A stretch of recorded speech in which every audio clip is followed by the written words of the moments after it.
So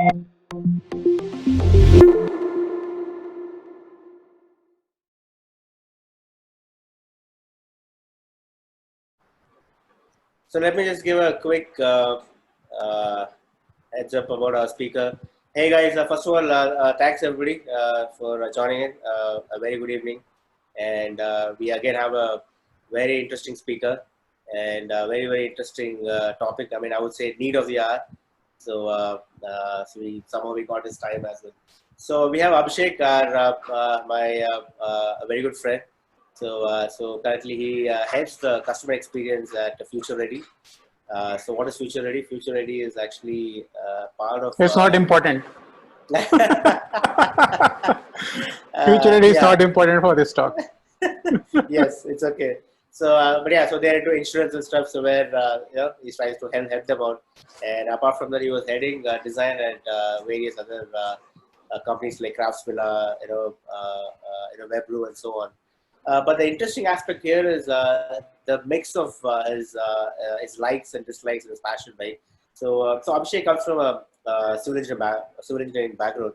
That's his by degree, right? He did his degree from IIT Bombay. That's why we had a brief conversation earlier there. You're giving away half of my talk. No, I'm just giving a very high level thing, right? But the whole aspect is how he's going to combine that background and then what actually motivated him to come into the design aspect where he wore different hats and stuff, right? And how challenging it would be like. So all these are all the typical questions which comes for any typical designer, right? So why should they be like? I mean, everybody should have a formal degree, or with third degree you can start doing it. So how do you build a team, right? So I think it's going to really motivate a lot of people who are aspiring designers over here, and I'm very sure that you're going to have a lot of takeaways from Abhishek. And please do post your questions. We can try and get candid answers from Abhishek as well. So without much time, so I would leave the floor to Abhishek. Over to you, Abhishek. So we'll be on mute, and whenever you need anything, just you can ping us. Cool. Hi guys. Mic check. Are you guys able to hear me? Cool. Okay. Hey, screen sharing is disabled by the host. Why did I made you as a co-host. I'll make you host.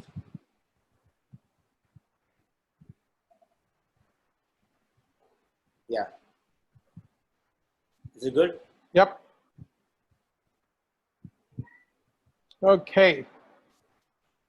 So without much further ado, let us launch into what type of a designer am I? What type are you? And as a designer, what you should or shouldn't do. It's a half rant, half talk by me. I'm Abhishek Thakkar. Hello. So this talk actually stemmed from a lot of discussions I've been having in design and off design community. Should designers code? A lot of freshers who ask, oh, I won't write copy, or I will not do banner design because I'm a UX designer. I also see a lot of resumes where they say, hi, I am a UI/UX designer, both in job description and both in profiles when people submit those resumes. So this talk is over 5 small acts. The outline is "Tu janta nahi main kaun hu," which is all about me. नाम में क्या रखा है, आप जानते नहीं आप क्या कह रहे हैं, which is about designers and employers in general. Some ज्ञान about राम रामायण से है, but रामायण राम से नहीं, which is a talk about your work is what defines you, and सब गोलमाल है. So just follow along and submit your questions. So Act 1, my identity. Tu janta nahi main kaun hu. So most of you guys don't know me. Who am I? I'm Abhishek Thakkar. Who is this guy, you ask? He's a biker. He's a bookworm and a foodie. He's also a board gamer, a civil engineer, an IITian, a HTML CSS guy who is politically neutral, religiously indifferent, and a vegetarian. He's a non-smoker, non-drinker, and a designer by profession. So my identity is essentially what I say about me, but it is also what others say about me. So let's say, according to government records, I'm 38 years old. I live in Powai, and I'm allowed to drive. All this you can find on my Aadhaar card, my driving license. And according to my friends and colleagues, I am slightly witty, a bit smug, and mostly irritating. I also tend to do things at last minute, and I suck at PowerPoints, as you can see from this presentation. So identity is what I do and what others tell things about me. So if you're gonna ask different people, who is Abhishek Thakkar or how is he a person, you will get different answers depending on whether you are talking to my biking friends, whether you're talking to my design friends, or whether you're talking to my board gaming friends. My parents still don't understand what user experience design is. And that's why I had a hard time talking to my prospective father-in-laws when I was looking for a wife in arranged marriage meetings. So this makes a very unique persona, the sum of all the experiences that make me me. And all the designers out there who are also on this talk, you would have equally different varied experiences in your life, which make you you. So all of this creates a fingerprint for me, and I'm unique like a snowflake. So perhaps this is why user experience people now use the word tribes and not personas. So the difference between tribes and personas is something that you can Google. Earlier, we used to say personas when we would define customer journeys or user stories. And now we tend to solve things by a tribe. So this is me as a person. This is me as a designer. If I extend my identity to design terms, I can say that I can draw wireframes like XKCD cartoons. I can copy. So I can look at Mickey Mouse or Iron Man and I can copy the same thing. I can trace, but I cannot create unique content like icons or digital photo manipulation or something. So what makes a designer a designer? The sum of all experiences, these affect my designs. I tend to approach user stories from game theory, how I play board games. I tend to approach them from a civil engineer's point of view. So in civil engineering, we were taught that each construction is judged on ease of construction. Basically, the workers you are hiring, are they able to construct it easily? Cost of maintenance, cost of construction, aesthetic value, functional value. So let's say if you're designing a monument, the functional value is 0, but aesthetic value is 100. Whereas if you are designing a hostel, unless until you have big budget, you can design it like a bunker and it will be functional. If you design something crazy, the cost of maintenance will be high. If you design something simple, cost of construction and ease of construction would be low.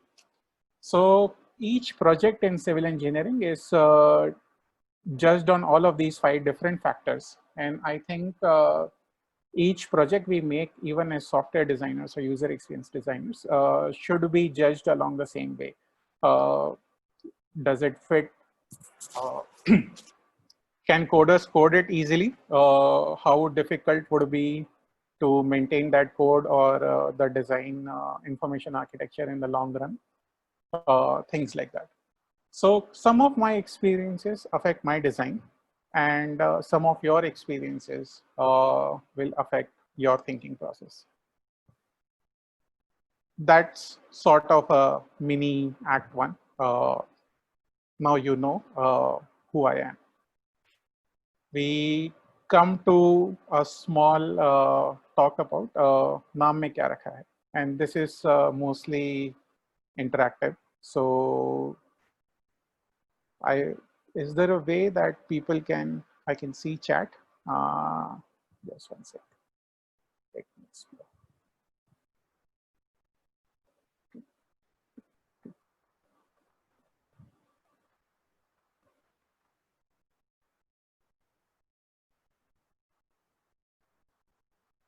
How do I see the chat? Sorry, Abhishek, what is that? I want to see the chat. Okay, I think there is. You just have to click on the chat, right? Maybe since you are sharing it, yeah, it must be somewhere in the collapse mode. Yeah. Got it, right? Yeah. Okay, cool. So now we are trying to stereotype a designer, and some of these have questions. You guys can vote on the chat. If you feel you fit in it, then just say +1 and I'll be able to see it. You can send it to all panelists, all participants. That's up to you. Okay. So are you a person who buys or uses something because the packaging has nice fonts? So do you like use ClearTrip more than Make My Trip just because, you know, typographically it makes sense? Wow. Do you have a quirky hairstyle or dressing style? Do you do you try to stand out from the crowd? Try hard. Do you talk about reusing, reducing? Do you talk about sustainability and greener, climate change? So, Do you something is like there in the organic last. foods? Right. Are you constantly asked by your network to design logos for them and everything from logos to even their kids' birthday cards? That, array, tum to designer ho yaar, kar do. This is like, Is there a -1? yeah, you can say -1. We have some -1s, but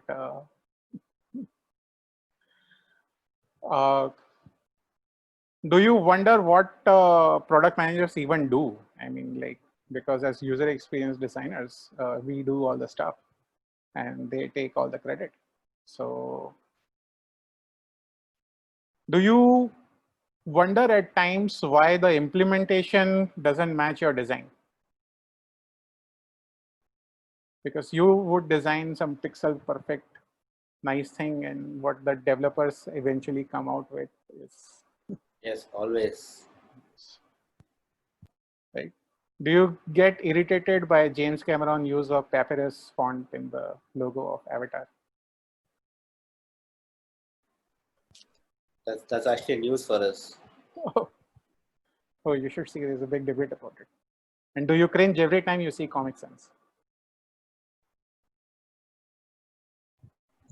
So if the answer to most of these was +1, then congratulations, you fit the broad stereotype of being a designer.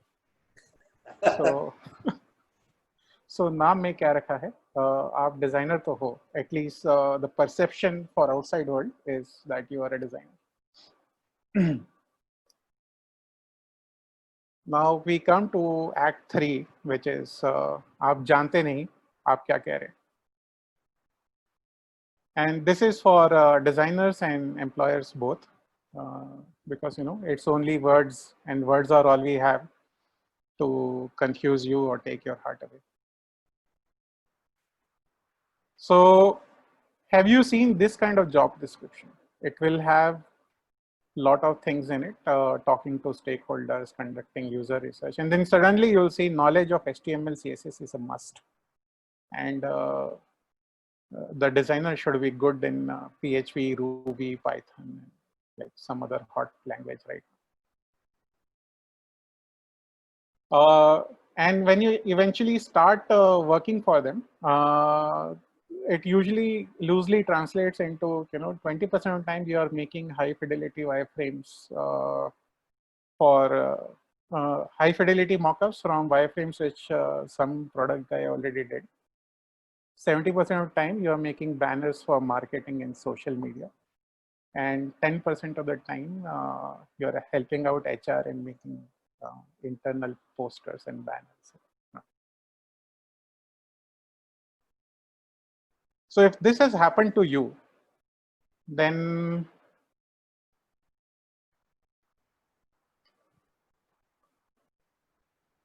are you confused why this is happening?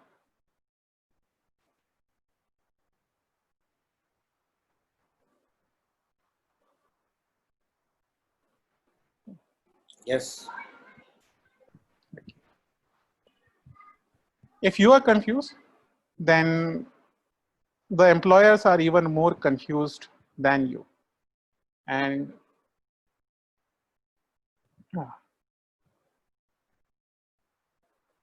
I'm sorry to say, but we ourselves are at fault for this. So these are our streams, graphic design, animation, visual communication, new media, information architecture, UI, interaction, typography, human-computer interaction, ethnography, user experience design. And all of this translates into many processes that also people see, which is like card sorting, contextual inquiry, lightning design jams, design sprints, double diamond method, inverted pyramid approach, etc. This line should be on the next slide. Sorry, guys. So these streams and these processes lead to bunch of these titles. So some people refer to them as designer, then UI designer, UI UX designer, product designer, designer data analyst, design sprint runner, and more new titles are coming up. So it is difficult not only for I mean, we try to stand out so much away from the crowd to differentiate ourselves that we even are creating new titles. And this is becoming tough for the industry as a whole. So they are sticking to something called UI UX design as a slang. So what's the difference between these roles? So if you know the difference between all of these roles, just write a +1. And if you don't know the difference between all of these roles, then it's okay. So someone who knows between all of these roles, what are these profiles? Just write a +1 and I'll be okay with it.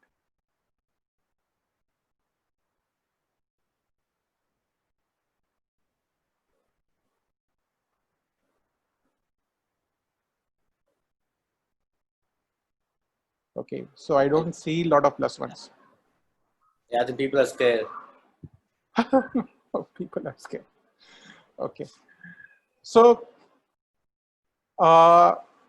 because we don't know, a lot of us don't know what is the difference between these roles. We are actually ending up creating UI UX as a slang. So now it's like ये paper photocopy करना है तो the slang is इसको Xerox करा ले, even though the machine might be Canon or whatever. It has become common in non-design firms to just say, let's hire a UI UX designer, right? And a UI UX designer will be from junior, senior, lead UI designer or whatever to even head of design like me. But the job description will primarily be the same. The years of experience will keep on changing. And it causes a lot of friction because no expectations are set, right? So job hunt for a designer is mostly like dating. You vaguely know that you need a designer. You call it a UI UX designer, and then you uh, look for people to join your team. They also have specific things in mind, but they know that how you look for them is by creating the keyword UI UX in job title, and they are looking for the same thing in your resume. So everywhere on LinkedIn or other job portals, you start calling yourself a UI UX designer. This is very similar to what we heard in the early 2000s, when every developer used to call themselves HTML, CSS / XHTML developer, and put XML and all other things as well. And if you ask them what is the difference between XML and HTML, they would not know. So what makes at least UI different from UX?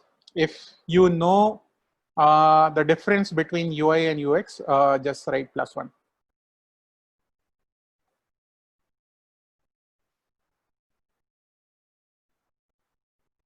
Cool, lot of +1s. So we are in design fraternity. So that sort of concludes my small rant about Act 3, that UI UX has become a slang, and largely we are at fault. We'll talk about how we should correct this. So Act 4 is Ram Ramayan se hai, but Ramayan Ram se nahi. So I firmly believe that if the name of character was Shyam and it was the same story, Shamayan would be as famous as Ramayan. So your name does not matter. It's your deeds which define you. So it's your work that defines you. So should designers code? That's a question. Can I have +1s for those people who think that designers should code?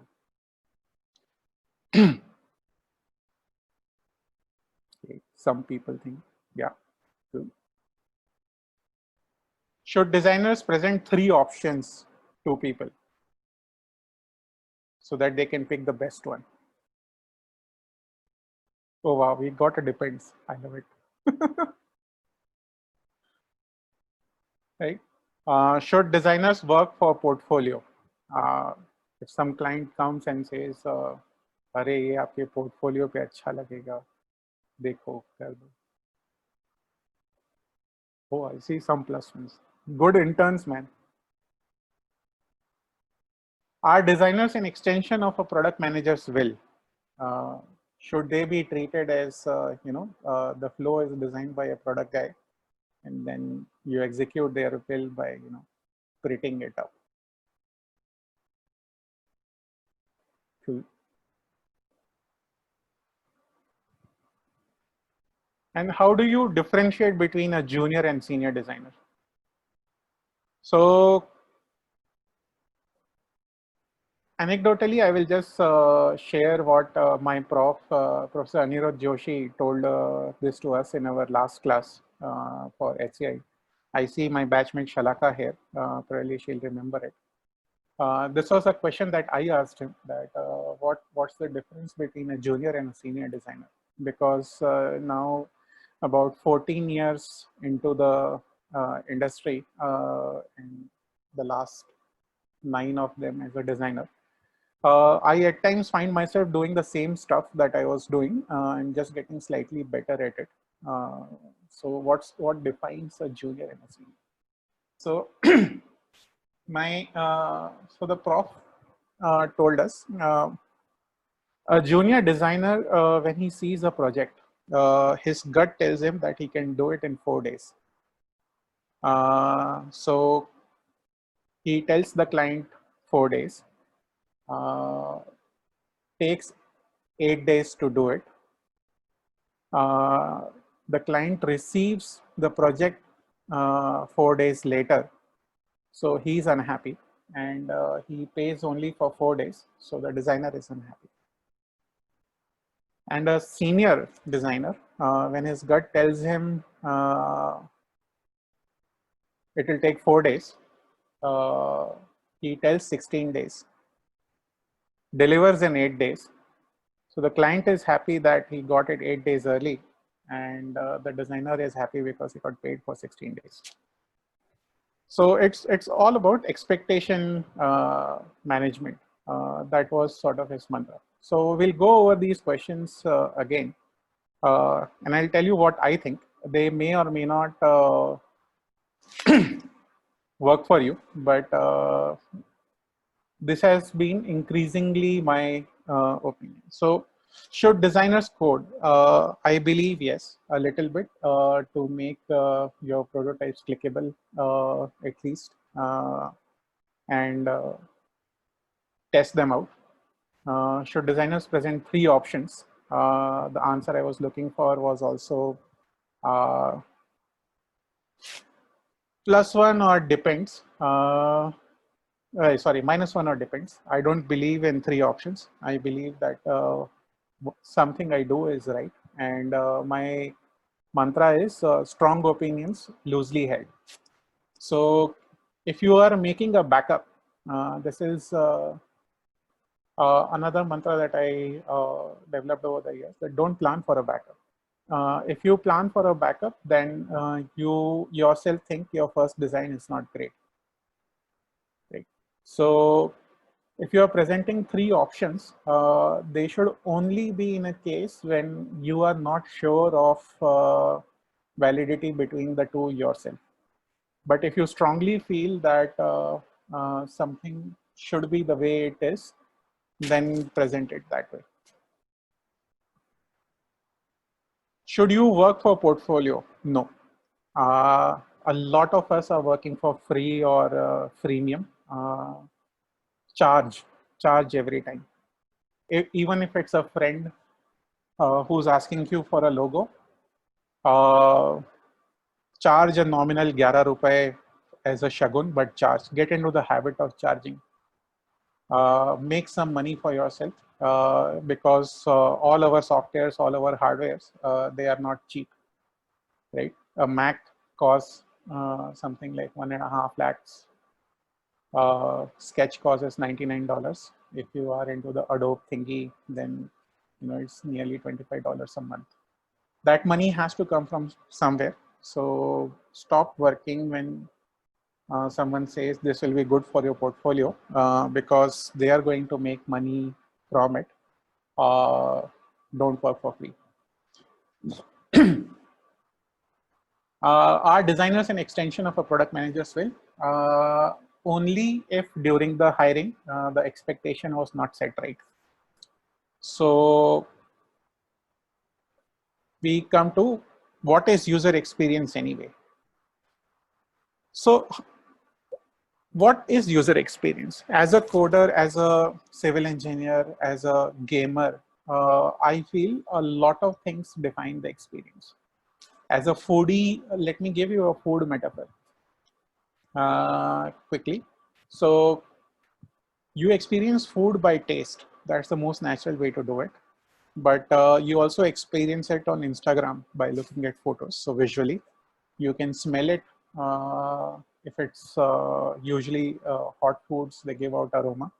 So if you're ordering something hot, you can even smell it before it reaches your table. And if you're dining out, even the ambience, the design of the menu, the music that is playing, all of it adds to the experience of you eating your food. Similarly, for any digital space, it's the UI, the visual layer, the contrast, which is usability and accessibility, which should look at the copy that is being written, and how fast the page loads. So even if you are a coder, you are contributing to user experience. If you are a copywriter, you are contributing to user experience. If you are a designer who is focusing just on usability and accessibility, you are doing the bare minimum, you are contributing to user experience. So I think UI is visual delight, I think interaction is bare minimum usability and accessibility. And I think user experience is giving delight to the end customer. And for giving delight, uh, everything has to come together. So be glad when someone asks you to write a working copy. I believe in lorem ipsum dolor. Lipsum works when you are working with clients for the first time, or when you are doing a project for the first time. Because if you choose words, the stakeholder that you are presenting it to, they might just get stuck up on, oh, but let's not call it this way, let's do it that way. They will go into copywriting discussion rather than a design discussion. But try building up your habit of copywriting, because if you don't know, communication design is coming up as a big field. All of these chatbots and things, you can do the whole interaction over a messenger with no need for a UI. So everything is important. Decide what you are good at, where you need help, and what you can get good at. I see my good friend Upesh is on the chat. We have worked together a lot. He's an illustrator. I'm not. So I usually team up with him to get his help when I need any icon or color scheme or something like that. So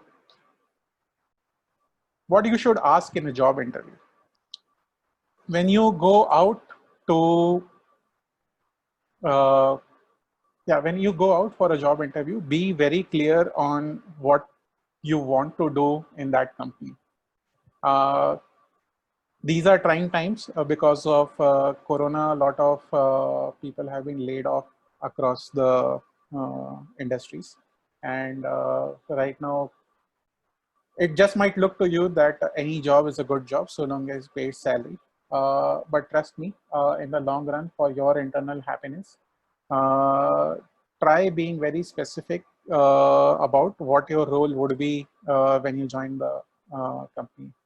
Who is heading the design team? What is the designer expected to do? What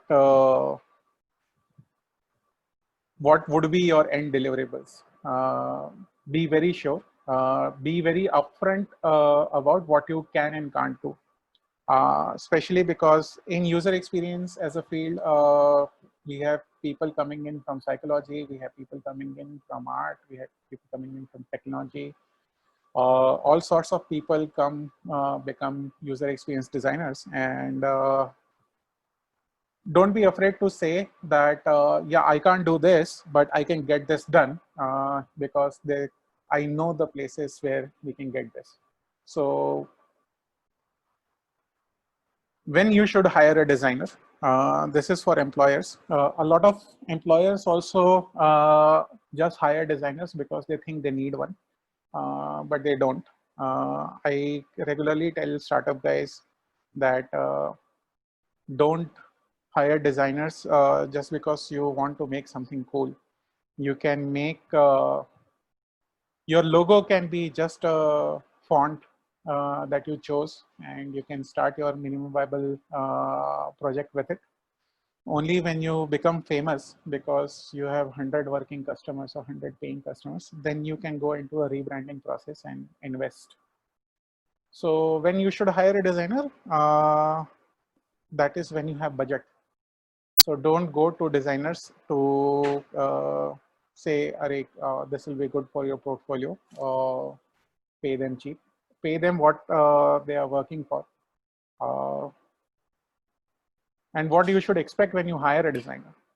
So this is also for all employers, that be very specific when what help do you need when you're hiring somebody.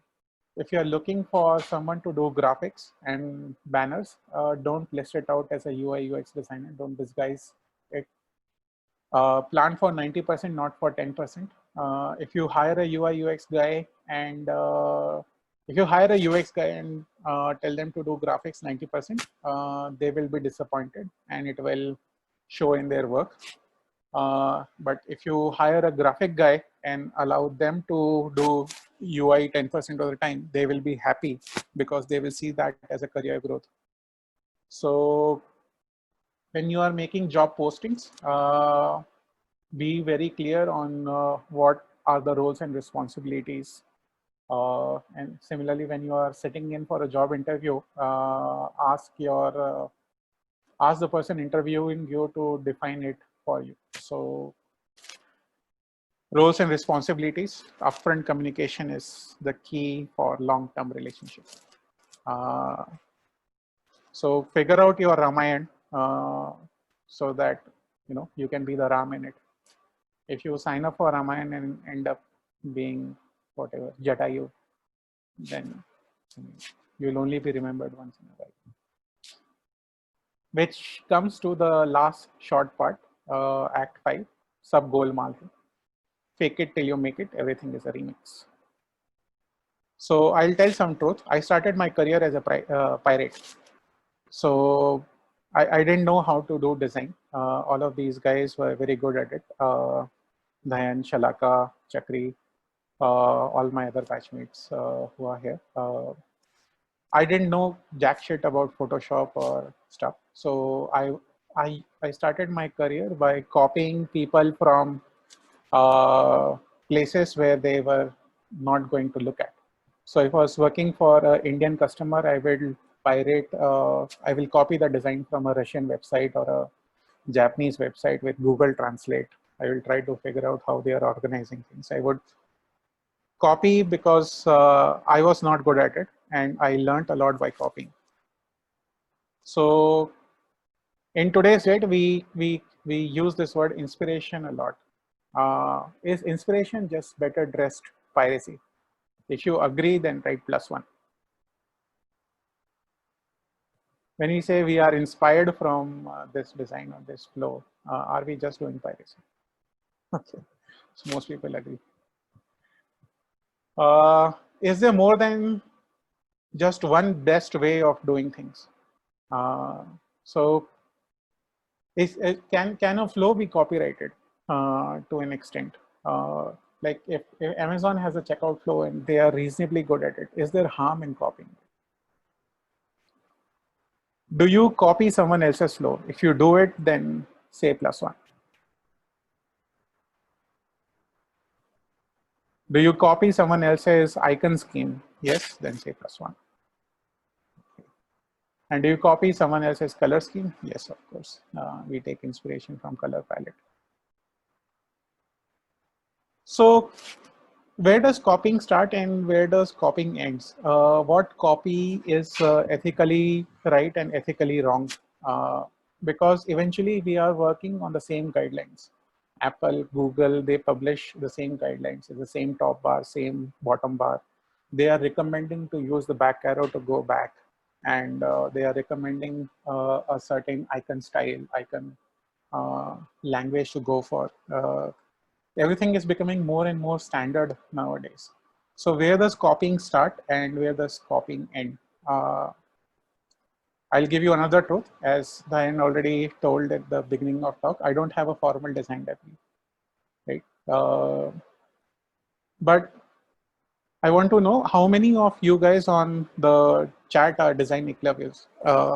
By that, I mean you have taught yourself design just by looking at things or looking at YouTube, doing stuff. Cool. So a lot of eclaviers. So the good thing about being an eclavier in modern world is your teacher doesn't ask for your thumb, right? And we can do our own shit. The world is becoming more and more positive, especially the design community. There's a lot of people contributing icon packs to UI kits, to writing talks, to making YouTube videos on how to use a particular tool, a software, how to do a particular study. So just learn, just do your stuff. But do you have a little voice in your head which tells you that you are faking it every time you copy? Because it tells me, even when we are our own worst critics. So when we start doing work for ourselves,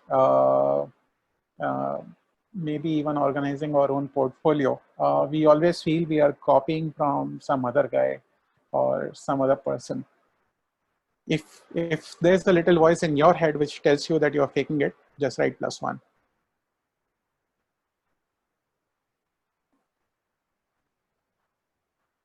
So to that, I would say, don't worry. It's gonna be all right. It's getting easier every day. Earlier, you had to, right click and download. Now UI icon packs are available as a whole set. It's getting bigger every day. So while it's getting easier to copy, both in terms of development and design, and by that, I mean that more knowledge is free, more tools and contributing assets are available as free resources, free for commercial use resources. The design world is also getting bigger every day. Our end users and our customers are demanding much more. Back in 2000s, when we all started our career, some of us, people didn't have a choice. Nobody, only the wealthy people had computers, or the wealthy organizations would have computers, and Windows was one of the only popular platforms, and there are only a couple of people making software. So if you were a designer, you would only use Adobe Photoshop or CorelDRAW. If you want, only Microsoft Office was available. So there was no choice for the user but to learn the software. Today, the world is bigger, with smartphones available for as low as 1,000 rupees and having Android systems on it.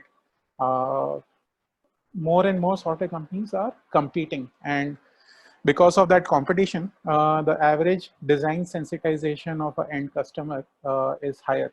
So if you are not copying properly, if you are not presenting things properly, it is tough.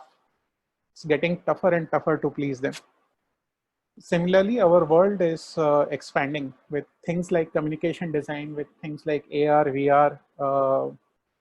The interaction or experience is moving away from UI. So I feel that the word UI will soon get dropped off, and more things will start defining what user experience is. What the beginning of my talk, I said I was a HTML, CSS guy. That part of my job is now deprecated because Bootstrap solves all the problems which people used to have across multiple browsers. Nowadays, more and more companies are investing in atomic design and design kits. So new designers don't have to run around looking for, oh, what font size should I choose, or what icon packs should I do. They can just plug and play from an existing design system and make things. So much of the knowledge that you keep gaining will also get deprecated, and new knowledge will keep coming in, and you will have to adapt to new tools and new things. So it's an exciting time to be a designer. And yeah, from music to movies to business ideas, everybody copies from everyone. So Flipkart copied from Walmart and Amazon. Inkfruit copied from Threadless. Everybody copies. It's just your execution that matters. So it's a fun image. Believe in yourself. You can move the earth.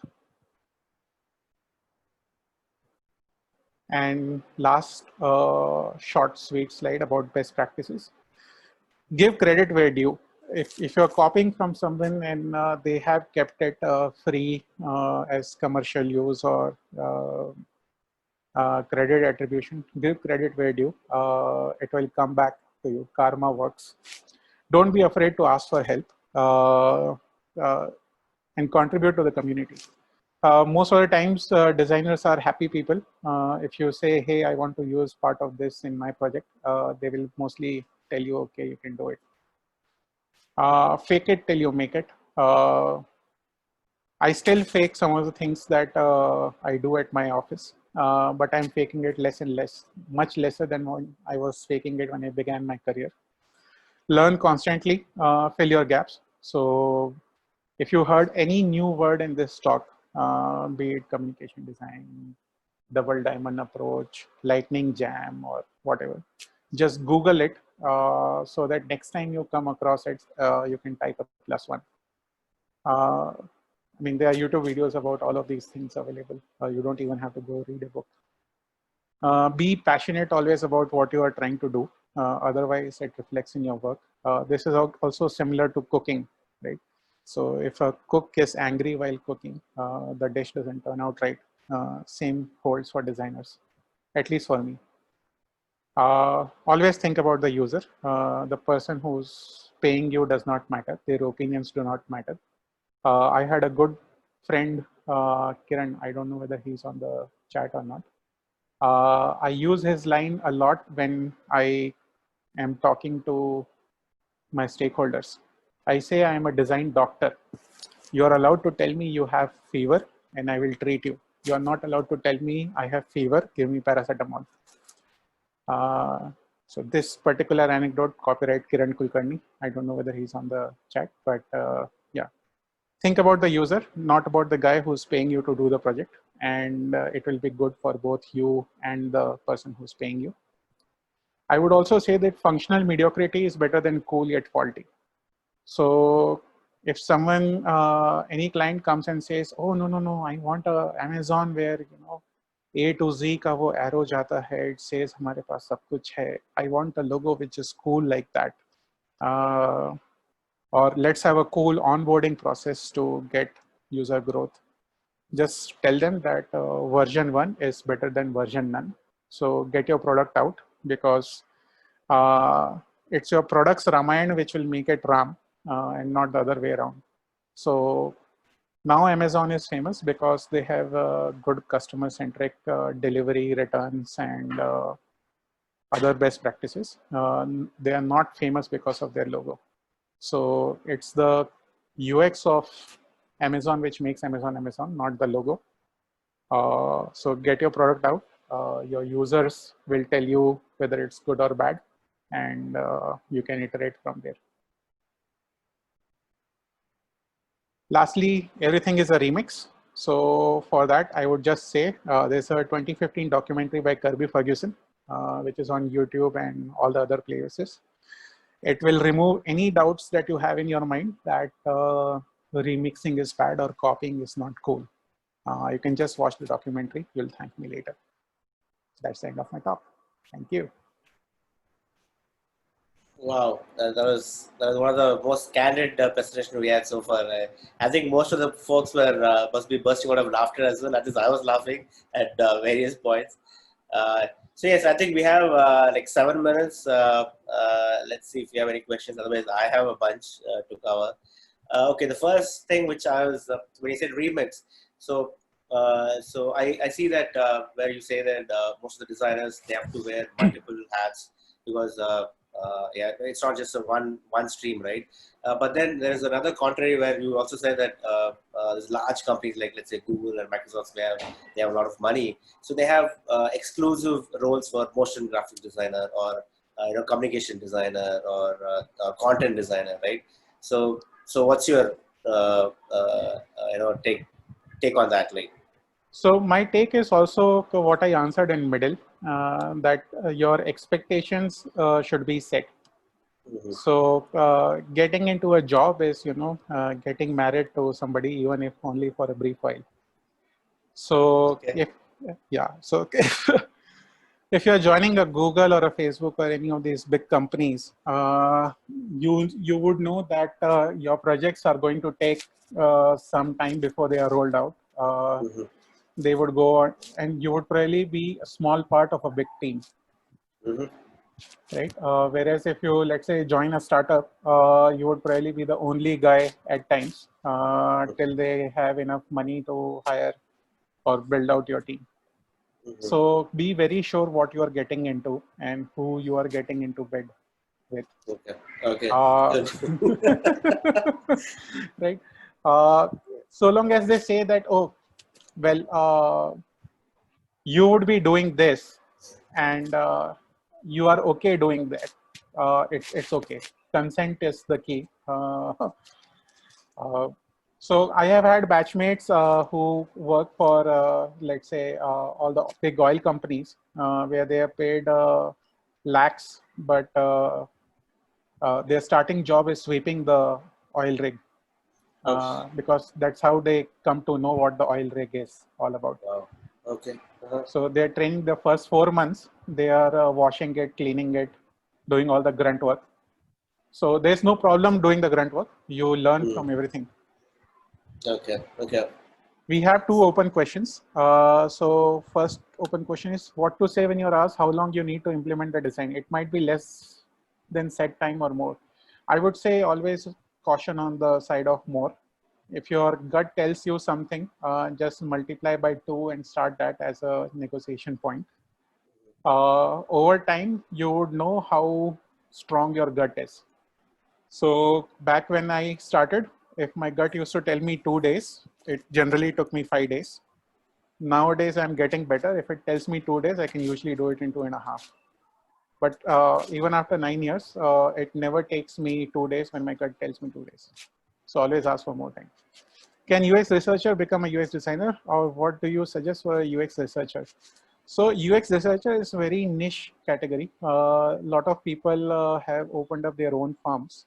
If you are able to have a good marketing person along with you who can get you research work, there is nothing like it. You can ask them for a finder's fee and do your own work. You can get into design. I would suggest start watching sketch videos, how to work with sketch. It's increasingly becoming a hot favorite tool, and you can build up from there. And even Figma also is picking up, right? Yeah, Sketch, Figma, Principal, Prototype, Framer, all of these are excellent things. I use Sketch, so I evangelize Sketch because the more people I get in Sketch, the more kids I get to observe and learn from them. A lot of designers worldwide are moving to design workshop model to make sure that stakeholders are on the same page, output is out. Yeah, so consensus building is something also Professor Joshi talked about. So there is a हर इंसान के अंदर भगवान छुपा होता है वैसे ही हर every person has a designer inside them. So especially if you're working in a very big company, if you say that this is the best design, suddenly to them they will feel, although if they agree with your design, they will just feel bad that their opinions were not heard earlier in the process. So if you start communicating them via workshop, by showing pen and paper prototypes, showing your working models even before you invest too much time on it, they will probably give a cursory nod of agreement and move on. And when you present your final design, they will happily accept it because their opinions were heard earlier. So has standardization of UX via material bootstrap made designers' role relatively less important? No, not at all. Because there are also, even though it has become standardized, the beauty lies in constraints. The first poster that I made as the design head of TechFest, which is our technology festival, before we started interacting with IDCMs back in 2003, my one poster had got 19 fonts, right? But later I realized that even visual schema is like cooking and fonts are like salt. The less you use, the better the dish is, right? So you have to work with constraints. I would say constraint-driven design is what you should aim for when, or that is what we say as data-driven design. I see even the faculty that I spoke about, Anirudh Joshi, if you follow him on LinkedIn, you will see that he has become a data analyst. He's drawing charts and graphs all about the corona crisis right now and posting videos about it. It's not at all design, it's just pure playing with data and understanding how the scheme works. So why does Amazon has a white search bar on a dark background, whereas some other website would have a dark search bar on a light background? So it is all about whether you want to increase your search traffic or not because you like the color scheme. So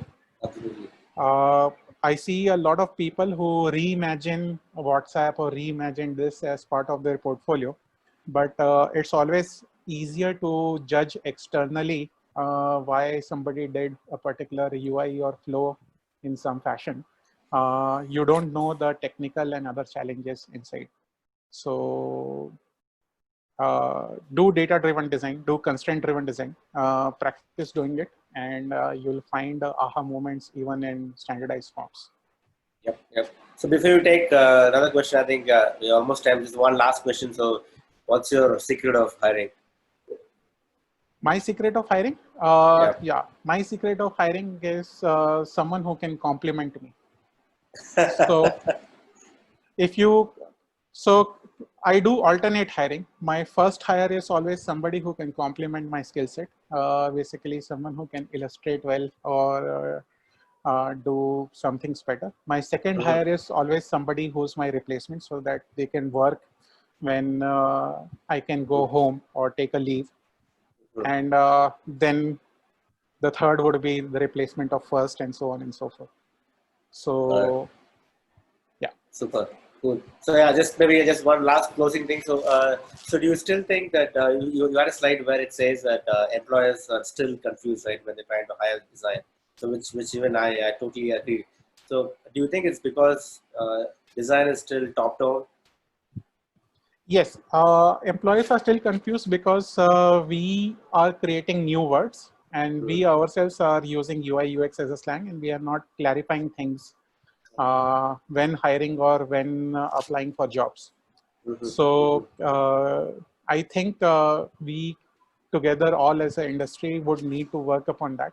It's a problem now with no easy solution because it's the waters that we ourselves have muddied. But we'll get to it. We'll get to it this time. Yep. Yeah. So I think So guys, if you have more questions, I think I see that. Please do follow Abhishek on other social media channels. So we'll try and post it as well. Since we are running out of time, so I think we thank Abhishek for your time, and I think cool. we thoroughly enjoyed it. Thanks, guys. It was a fun talk. Bye-bye. Thank you. Bye, guys. Have a great weekend.